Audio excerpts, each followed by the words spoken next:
On Thursday night, all Israelis were woken up at 3 a.m. by sirens and fear.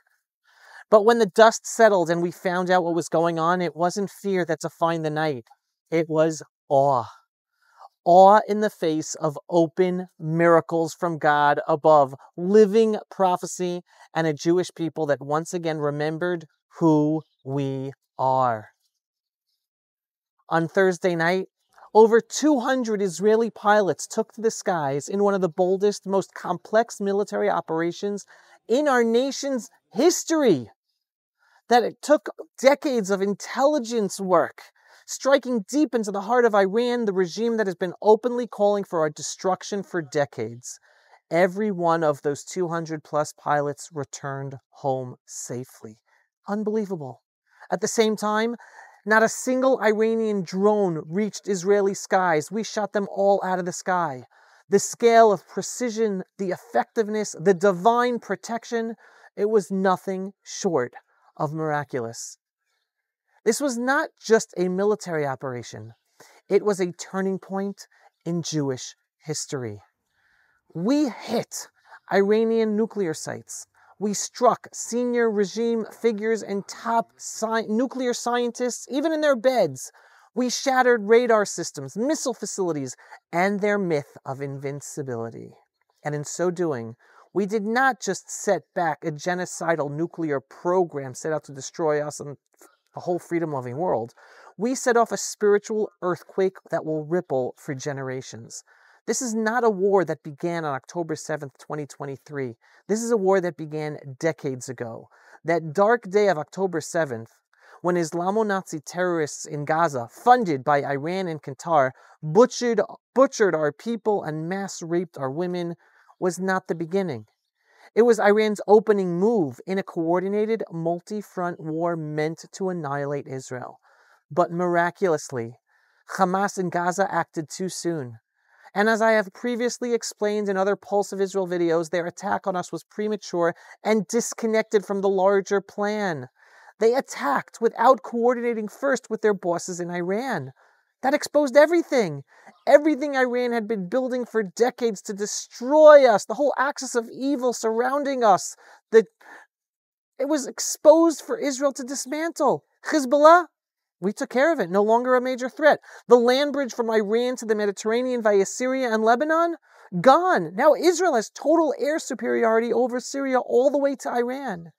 And now we take on the head of the snake itself, Iran, which is under fire with total Israeli air superiority over the whole country to do what we need to do to end its genocidal evil intent and power. For years, the leaders of the world called Netanyahu paranoid, warmongering, delusional, but Netanyahu stood alone and told the truth for years. Iran is the greatest threat to global freedom. He risked everything to expose it.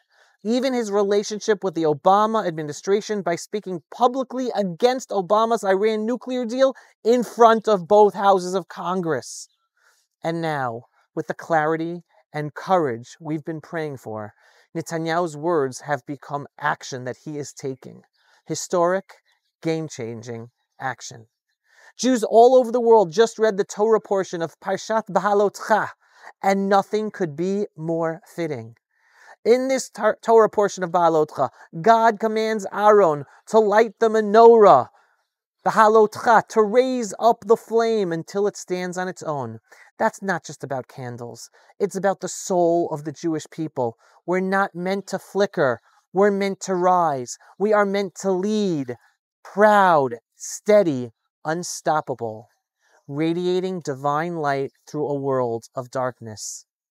Bahalotcha, raising up the light, also recounts how the Jewish people begin to move forward in formation with the Ark of the Covenant leading them in the desert. The cloud of God rests above them by day and fire guides them by night.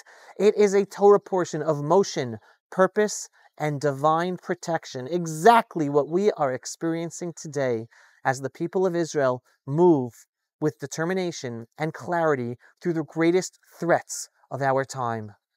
And then There are the prophetic, spine-tingling words of Rabbi Tzvi Yehuda HaKohen Kook Zecher Tzadik Livracha, who during this very Torah portion back in the year 1981 addressed the destruction of Saddam Hussein's nuclear reactor in Iraq, also carried out by Israel and the Israeli Air Force in a bold preemptive strike. With holy conviction, Rabbi Tzvi Yehuda HaKook declared, quote, "This operation is a sanctification of God's name in the world. Just as the lighting of the menorah in the tabernacle represented the spreading of divine light and truth, so too the act of protecting Jewish life in the land of Israel with clarity, with courage, with divine purpose, is itself a form of light. It is our sacred duty. This is not politics. This is prophecy unfolding." End quote. In 1981, he wrote those words. But not only that, he also ended by saying, quote, "And remember that it is God who gives you the strength to wage war." End quote. These words were true then. They are even more true today. God is running the show. We have to place our faith in Him and not think it's all our own strength. We are not simply reading about our ancestors in the Torah this past week. We are walking in their footsteps. And over Shabbat, the war intensified. Iran responded with massive missile barrages, hundreds of rockets aimed at Israeli cities, especially Tel Aviv. 3 civilians were killed, many more were wounded. My own family, like so many others, spent hours in our safe rooms eating our Shabbat meal and singing Shabbat songs under fire in the safe room. But as we prayed, our Air Force struck Iran again and again. More waves, more targets, Israeli jets refueling over Syria and returning to Iranian skies with impunity. The airspace over Iran, once considered untouchable, now belongs to the Jewish state of Israel. Iran, the Islamic regime, is stunned.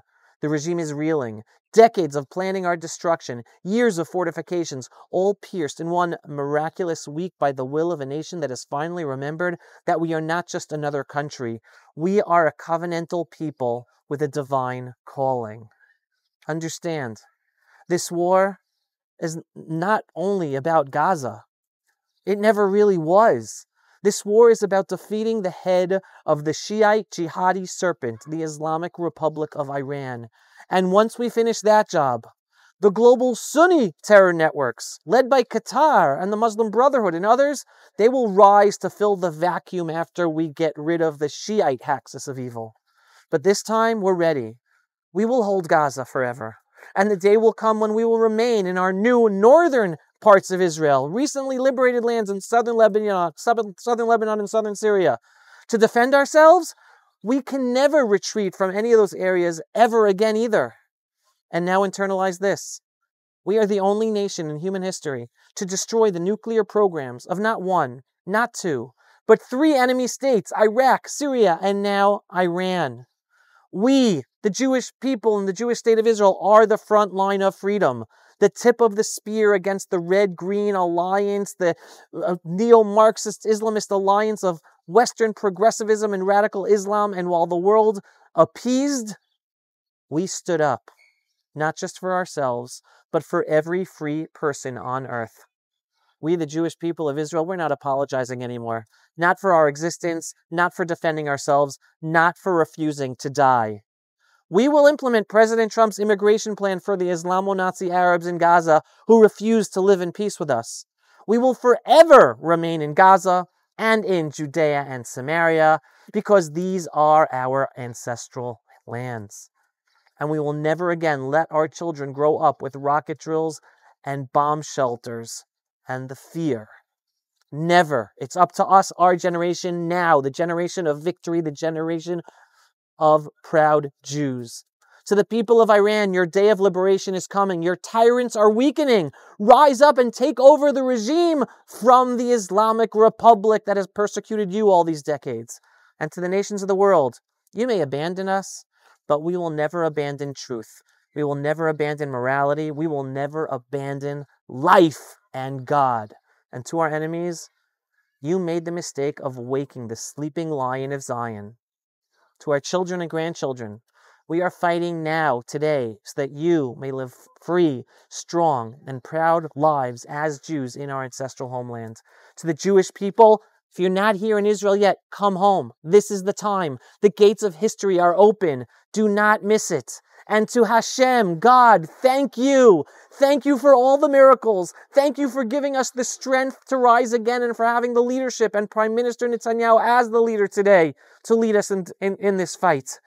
Am Yisrael Chai forever, and by rising up like the fire in the tabernacle and the temple. Shalom, everyone, and thanks for watching.